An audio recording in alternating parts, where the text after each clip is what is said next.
हुआ क्यों? हमारे इंजीनियर आईपी गुप्ता जी, राष्ट्रीय अध्यक्ष जी का कहना है कि सोचो, करो, आप कर सकते हो।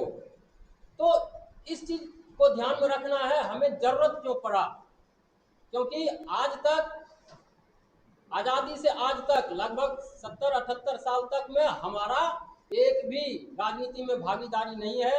एक भी हमारा नहीं तो विधायक है, नहीं तो एमपी है, और नहीं हमारा एक भी आईपीएस है, और नहीं एक भी आईएएस है, और नहीं तो उच्च पद पर, सरकारी उच्च पद पर, जैसे प्रोफेसर जैसे उच्च पद पर भी नहीं है।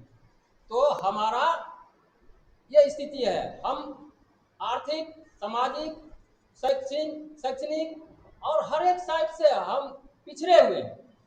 और वो तो है ही, उसके अलावा हम अनुसूचित जाति में आजादी के समय से ही हैं, फिर भी हमें साजिश के तहत हमें बरगला करके हमें हमारा सुविधा से वंचित रखा गया है। तो ये कैसे हुआ?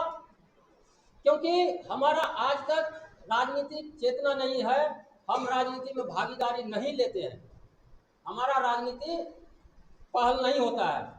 तो इसलिए जब हम आरक्षित हैं तो फिर बार बार हमें आरक्षण देते हैं सरकार और फिर छीन लेते हैं। ऐसा क्यों होता है? इसलिए क्योंकि हमारा सरकार में कोई भी भागीदारी नहीं है। अब इस पार्टी का जो निर्माण हम लोगों को करना पड़ा, इसीलिए करना पड़ा क्योंकि हमें कोई भी पार्टी वाला हमें कुछ समझता नहीं है, जानते कि इसका संख्या नहीं है, और जो भी है भी तो वो कोई राजद में था, कोई बीजेपी में था, कोई कांग्रेस में था, कोई लोजपा में था, कोई कम्युनिस्ट में, कोई कहीं न कहीं थे, इसलिए बिखरे हुए थे।